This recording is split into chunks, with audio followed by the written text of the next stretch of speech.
Like I said this morning, Boston had to win tonight. And you know what? They come out and played like they had to win tonight. And the first noteworthy moment of this game is before the game's even started. This is the first time ever in Columbus Blue Jackets history that they've had a home game in May. That's how historic this whole series is right now. Now, Riley Nash was out hurt, which means Texier's in. Now, Texier coming in, good, talented young kid. I like him. But with Nash out of the lineup, that definitely changes things. And it changed up the whole lineup. And, I thought maybe it affected them off the gun. So, early on, it looked like we were going to see the same storyline all over again. So, Bergeron in on the net. He gets robbed. Pasternak's missing, whiffing at pucks. And I was like, all right, so the Bruins' first line is snake bit early again. Nope. Pasta with a nice goal. McAvoy with the assist on that one. Boston's up 1-0. So, and again, it's like, okay, so we're up 1-0, all right. But then Boston gets the first power play, and here's the thing. Columbus penalty kill tonight was amazing. And the stat line won't show it. The stat line will not tell you that. But you could have had 3 shorthanded goals for Boone Jenner tonight, really, honestly. And then Marchand with the trip on a breakaway on the penalty kill. So Marchand causes a penalty shot for Columbus. Tuukka Rask saves it. Marchand was prominent for all the wrong reasons tonight, but Boston still managed to prevail. So it's not, you don't get penalty minutes for a play that causes a penalty shot, but still, you don't like causing a penalty shot, and that's what Marchand did here.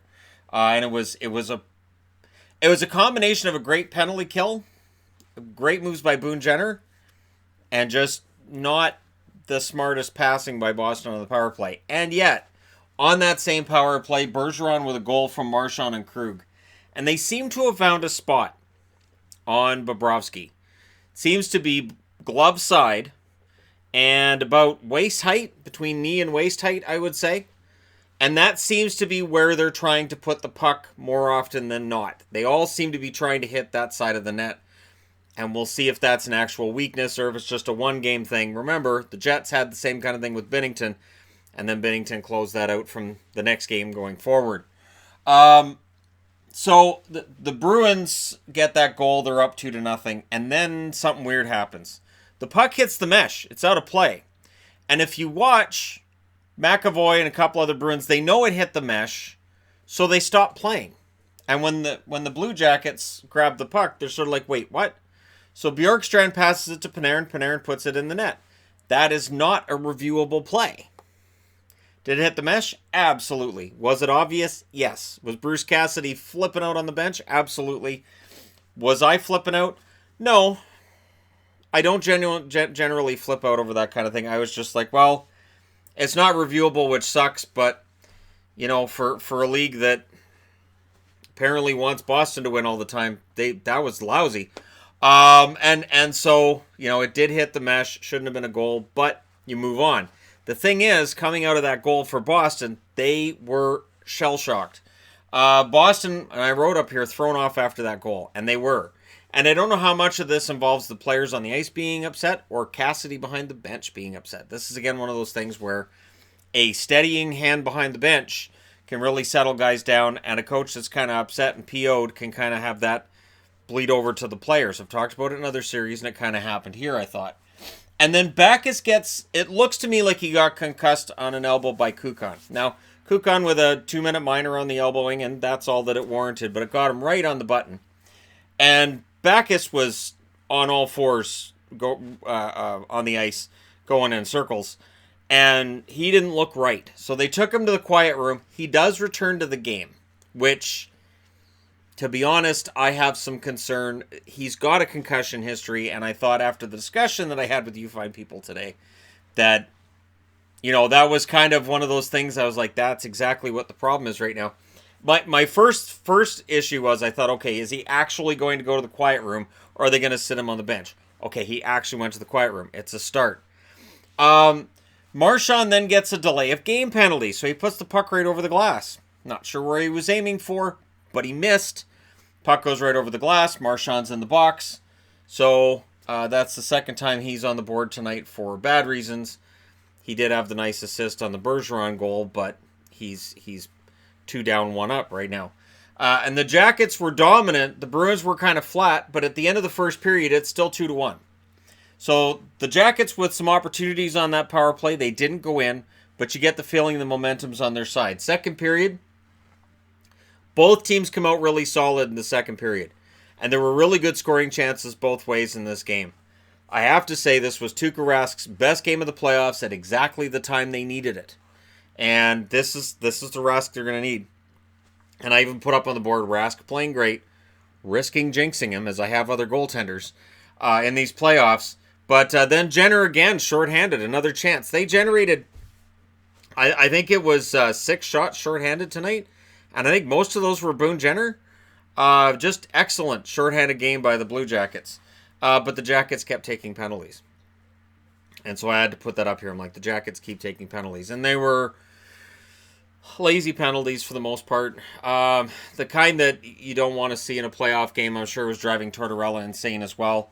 And then Marchand takes a tripping call at 18:01 of the second period. That was a lazy penalty by Marchand. So that's 2 penalties and a penalty shot being awarded off of a trip that he had in this game. So Marchand definitely tried my patience at times tonight. But the Bruins kill off that penalty. And again, Columbus looked really dangerous on that power play, but they come out of the second period still down 2-1. Now in the third, you'll notice there aren't any notes before there's a goal. Boston played really well off the start of that period. My little stitious mind said, don't put that on the board that Boston's playing really well. Don't you dare put on the board Boston's playing really well, because if you do, Columbus scores, you're going to be mad at yourself.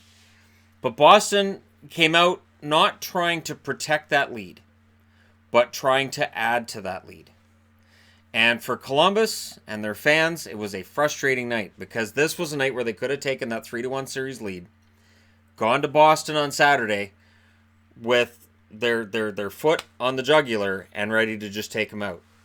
And Boston played like they were really up against the wall tonight. Corrali gets the goal to go up 3-1. Chara and Backes with the assists, so Backes gets on the board again, even though I'm concerned.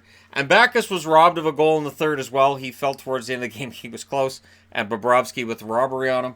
Bobrovsky played great, so even when Columbus kind of had their issues towards the end of the game, Bobrovsky didn't get the note that they were losing. He was playing fantastic hockey.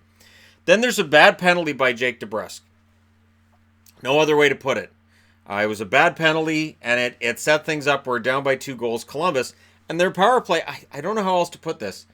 They don't get a power play goal tonight, but they were dangerous on the power play. So they were doing everything right. They just couldn't get it through the best penalty killer, who's the goaltender. Tuukka Rask absolutely robs Columbus numerous times tonight. That's why I put underneath great game by Rask. Because it was a combination of Rask making those great saves, the defense in front of him making sure those pucks are getting cleared, and the Bruins just playing a really smart, sound game, despite them taking some penalties. And for Columbus, I know they took a lot of penalties in this game. There was a lot of penalties called both ways. And I have a feeling that was because of what happened at the end of the last game. That the NHL, while they were warning Marchand to cut out the rabbit punches or there's going to be an issue, that they probably talked to the officials and said, look, just lock this down. Don't let this crap get out of control. So were there some penalties that maybe wouldn't have been called in the last game? Absolutely. Was I fine with that? Yeah, absolutely as well. Bergeron then adds the 4th goal of the game from Pastrnak and Krug. And if you don't think that the Bruins were really excited about getting this win tonight, Bergeron's reaction to that 4th goal would completely blow that out of the water. Boston ends up tying up this series. Columbus outshot them 15-13 in the first, and I thought they were probably the better team for a lot of parts of that period. Shots were 12-12 in the second, very wide open. But in the third, Boston outshoots them 21-13. This is how you're supposed to play with the lead in the third period. Go out there with confidence, go out there believing in yourself, and don't sit back. Attack. Make that team second guess themselves. And the best news for Boston fans tonight is this.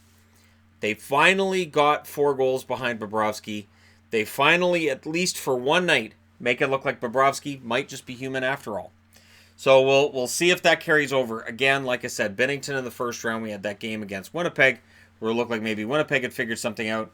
Next game, it just wasn't there. So we'll see if that shot on the glove side is their next game and if they're able to take it or not. Rask makes 39 saves on 40 shots. Again, this is the kind of goaltending that Boston needs from him. This is the kind of goaltending that he's going to have to keep putting forward, because at the other end of the ice, Bobrovsky saved 42 out of 46.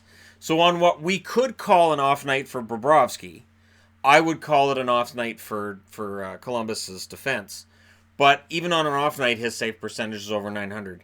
These playoffs are a completely different beast than usual for Sergei Bobrovsky, and I would not rule out them trying to get that steal in Game 5 in Boston.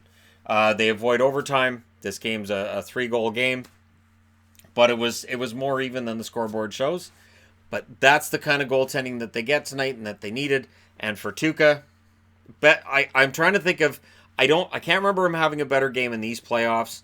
You know, if not for that off the mesh goal, he would have had a shutout. That would have been the 6th of his career, which would have been nice. But you know what? It's fine. That goal didn't come back to haunt the Bruins as much as I had a feeling it might. Because as soon as that went in, I was like, oh boy, that shouldn't be a goal. You know, and it gave Columbus all that momentum, so I got really nervous. But that's kind of how I watch hockey. So there you go. Let me know what you guys think in the comment section below, as always. Really looking forward to Game 5 of this. It's going to at least 6 games. Would anybody be surprised if it went 7? I really, really wouldn't. It's been very physical. These teams really don't like each other. And I think Brad Marchand enjoys hearing fans booing him. So the louder Columbus boos him, I think the more he enjoys it. I've seen it live in Vancouver, where when the fans were booing him and he's doing this to the crowd, like, make it louder. And they yelled, like, booed even more, and he clapped his hands like that's what he wants. So he's different. He's a little bit different, and I know everybody hates him. And for tonight, I didn't like the fact that he was undisciplined and took as many penalties as he did. But the Bruins got away with it for tonight. So hopefully he's a little more disciplined in the next game, because you can't keep dodging that bullet. Let me know your thoughts as always. Don't forget to hit like and subscribe if you're browsing your way through. You just happened upon this video. And hey, thank you guys so much for watching. I'll talk to you again soon.